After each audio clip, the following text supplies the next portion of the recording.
বাংলাদেশে অস্থিরতা সৃষ্টি হচ্ছে জন্য সম্পূর্ণভাবে হাসিনার ফ্যাসিস্ট রেজিম দায়ী বলে মন্তব্য করেছেন বিএনপি মহাসচিব এবং তিনি সবাইকে হাসিনার পাতা ফাঁদে পা না দেওয়ার আহ্বান জানিয়েছেন। মির্জা ফখরুল ইসলাম আলমগীর সাহেব তিনি কিন্তু তার বক্তব্যে সম্পূর্ণরূপে ক্লিয়ার করেননি। আমাদের এই বাংলাদেশে একটা রাজনৈতিক সংস্কৃতি আছে, সেটা হলো দায় চাপানোর বা দৌড় চাপানোর সংস্কৃতি। অলরেডি অনেকগুলো ঘটনা ঘটে গেছে, কিন্তু ঘটনা যখন আপনার ডিসফেভারে যায় তখন আপনি ভীষণ ভোকাল হবেন। আর যতদিন আপনার ফেভারে থাকবে, পলিটিক্যাল ফেভারে থাকবে, ততদিন আপনি বিষয়টাকে এড়িয়ে যাবেন। এই প্রবণতা থেকে বেরিয়ে আসাটা আমার কাছে মনে হয় খুব জরুরি। শেখ হাসিনার ফাঁদে পা দেওয়া বলতে মির্জা ফখরুল ঠিক কি বোঝাচ্ছেন আমাদের কাছে পরিষ্কার নয়, কিন্তু আমরা যেটা দেখতে পারি এই অন্তর্বর্তী সরকারের মূল লক্ষ্যই ছিল আসলে সেই অতীতের সরকারের বিভিন্ন ফাঁদ থেকে দেশকে বের করে নিয়ে আসা। বাংলাদেশে অস্থিরতা সৃষ্টি হচ্ছে জন্য সম্পূর্ণভাবে হাসিনার ফ্যাসিস্ট রেজিম দায়ী বলে মন্তব্য করেছেন বিএনপি মহাসচিব এবং তিনি সবাইকে হাসিনার পাতা ফাঁদে পা না দেওয়ার আহ্বান জানিয়েছেন। আমি আসলে প্রশ্ন যেটা রাখতে চাচ্ছি যে বিশেষ করে আমরা যদি সরকারের কথা বলি, যেমনটা বলছিলেন শিহাব সুমন, যে নানামুখী এবং বিভিন্ন মানুষ বিভিন্নভাবে নিজের স্বার্থের জন্য হোক, রাজনৈতিক হোক, আদর্শিক হোক, নানাভাবে তারা আসলে তাদের কাজকর্ম করছেন। সেই জায়গা থেকে সরকার কি কোনো ফাঁদে পা দিচ্ছে বা দিয়েছে আপনার কাছে মনে হচ্ছে? মির্জা ফখরুল ইসলাম আলমগীর যে বিষয়টি সতর্ক করছেন, তানভীর হোসেন। ধন্যবাদ। মির্জা ফখরুল ইসলাম আলমগীর সাহেব তিনি কিন্তু তার বক্তব্যে সম্পূর্ণরূপে ক্লিয়ার করেননি। আমাদের এই বাংলাদেশে একটা রাজনৈতিক সংস্কৃতি আছে, সেটা হলো দায় চাপানোর বা দৌড় চাপানোর সংস্কৃতি।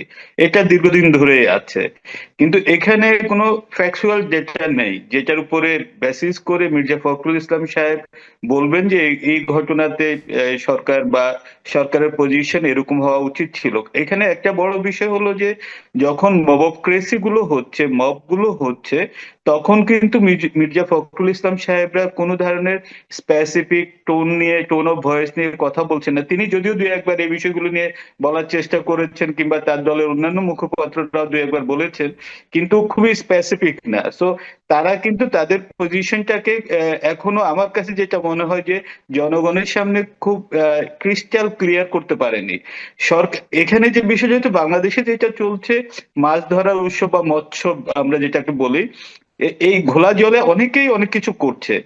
এখন আমরা যখন বিষয়টাকে নিয়ে খুবই চিন্তিত, এই কারণে যে ক্ষমতার কেন্দ্রবিন্দুতে আসলে কে? মাননীয় আপনার প্রধান উপদেষ্টা তিনি দায়ভার নিতে চান না।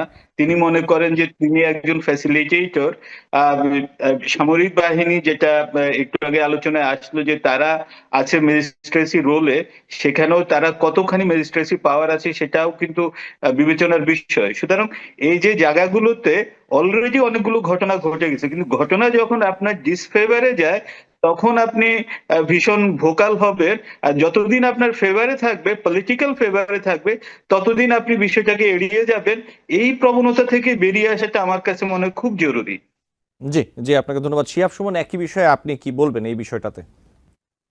জনাব মির্জা ফখরুল অত্যন্ত অভিজ্ঞ বর্ষিয়ান রাজনীতিবিদ, এবং কিন্তু তিনি আসলে তানভীর ভাই যেটি বলছিলেন এই ফাঁদে পা দেওয়া, শেখ হাসিনার ফাঁদে পা দেওয়া বলতে মির্জা ফখরুল ঠিক কি বোঝাচ্ছেন আমাদের কাছে পরিষ্কার নয়, কিন্তু আমরা যেটা দেখতে পারি এই অন্তর্বর্তী সরকারের মূল লক্ষ্যই ছিল আসলে সেই অতীতের সরকারের বিভিন্ন ফাঁদ থেকে দেশকে বের করে নিয়ে আসা। তো আমি তানভীর ভাইয়ের সঙ্গে একেবারেই একমত যে যেখানে আমরা প্রধান উপদেষ্টা বলছেন উনি ফ্যাসিলিটেটর, এবং অন্যান্য উপদেষ্টারাও অনেকের কর্মকাণ্ড আপনি গত 6 মাসে 6বার দেখেছেন কিনা এমন উপদেষ্টাও রয়েছেন, আমরা ঠিক বুঝি না ওনারা কি করছেন। ঘুরে ফিরে 3-4 জন উপদেষ্টা মন্ডলীকে আমরা দেখতে পাই, হয়তো বাকিরা অন্তরালে অনেক বেশি টেবিল ওয়ার্কের চাপে ব্যস্ত রয়েছেন, কিন্তু গভর্নমেন্ট মেশিনারি আদৌ রান করছে কিনা, এবং আহ, সম্ভবত গভর্নমেন্ট মেশিনারি আদৌ রান করছে কিনা সেটি যেমন একটি প্রশ্ন। আর মির্জা ফখরুল সম্ভবত আমি যেটি বুঝতে পারি ওনার সাম্প্রতিক পর্যবেক্ষণে আহ, শুধুমাত্র সরকারের প্রতি এক ধরনের রাজনৈতিক চাপ বলবৎ রাখা, নির্বাচনমুখী ট্রেনটাকে চালু রাখা, সেদিকেই সম্ভবত বিএনপির ফোকাসটা বেশি, রাদার দেন অন্যান্য দেশে ঘটে যাওয়া অনেক অনিয়মের ব্যাপারে। তা আমার মনে হচ্ছে আগামী দিনগুলিতে হয়তো আরেকটু পরিষ্কার হবে।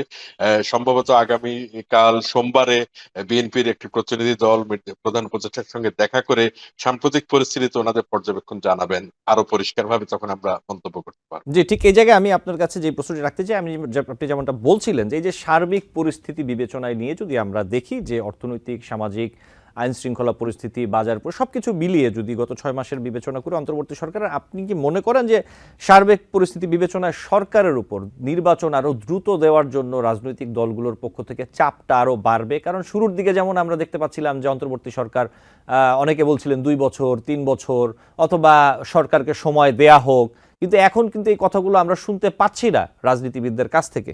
এই বিষয়টি আপনি কিভাবে দেখছেন? দেখুন, 5ই আগস্ট আমাদের মেরুকরণ ছিল বিভিন্ন দল মত এবং নাগরিক বৃন্দের একটি নির্দিষ্ট চাওয়া এক বিন্দুতে সে মিলিত হবার কারণে আমরা ঢাকার মহাসড়কে বিপুল জনস্রোত দেখেছি বা জনসমুদ্র দেখেছি। যত সময় গড়িয়ে যাচ্ছে 5ই আগস্টের পর থেকে আস্তে আস্তে আমাদের রাজনৈতিক দলগুলোর নিজস্ব চিন্তা, পলিসি এবং মেরুকরণ স্পষ্ট হয়ে উঠছে। আপনি খেয়াল করলে দেখবেন বিএনপি এখন অন্যতম ভোকাল একটি দল যেটি দ্রুত রাজনীতি একটি নির্বাচনমুখী ব্যবস্থার দিকে যাওয়ার পক্ষে সোচ্চারভাবে কথা বলছে।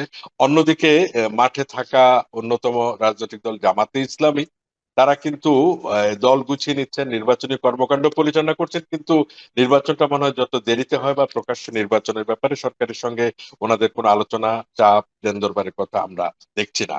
তার মানে এদিকে আবার ছাত্র সমাজ, বৈষম্য বিরোধী ছাত্র সমাজ একটি শীঘ্রই নতুন রাজনৈতিক প্ল্যাটফর্মের ঘোষণা দিতে যাচ্ছে।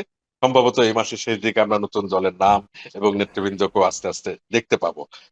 এই মেরুকরণের ভেতর এই মুহূর্তে আহ, মনে হয় না যে সবগুলো রাজনৈতিক শক্তি বা ফ্যাক্টর একসঙ্গে তত্ত্বাবধায়ক বা ইন্টারিম গভর্নমেন্টের কাছে নির্বাচনের দাবি নিয়ে যাচ্ছে। তবে এটা আমাদের ভুলে গেলে চলবে না, এখন পর্যন্ত এই রাজনীতির মাঠে সবচেয়ে বড় স্টেক হোল্ডার বাংলাদেশ জাতীয়তাবাদী দল বিএনপি। সো শেষ পর্যন্ত আলোচনা, কেউ চাইবেন নির্বাচন একটু যত দেরিতে হয় ভালো, কেউ চাইবেন যত আগে হয়। আমার মনে হয় প্রধান উপদেষ্টা সাম্প্রতিক সময় ইঙ্গিত দিয়েছেন, গত পরশুদিনও একটি আন্তর্জাতিক গণমাধ্যমের সঙ্গে উনি সাক্ষাৎকারে বলেছেন আর্লিয়েস্ট হলে ডিসেম্বর বা সর্বোচ্চ দেরি হলে হয়তো first half of the next year, এর ভেতরেই নির্বাচন হবে। বিএনপি চাইবে এই ডিসেম্বরটাকে যদি এগিয়ে অগাস্টে আনা যায়, আর ওদিকে যারা নির্বাচনের একটু দেরিতে হলে ভালো, তারা চাইবেন যে এটা যদি 2 মাস পেছানো যায়। তো আমরা মোটামুটি একটি নির্বাচনের অ্যাপ্রক্সিমেট টাইম লাইনের ভেতরে পড়ে গেছি বলা চলে, ঘোষণার অপেক্ষা শুধুমাত্র এখন। নিউ ইয়র্ক থেকে সম্প্রচারিত TVN 24 টেলিভিশন বিশ্বজুড়ে বাঙালির কণ্ঠস্বর।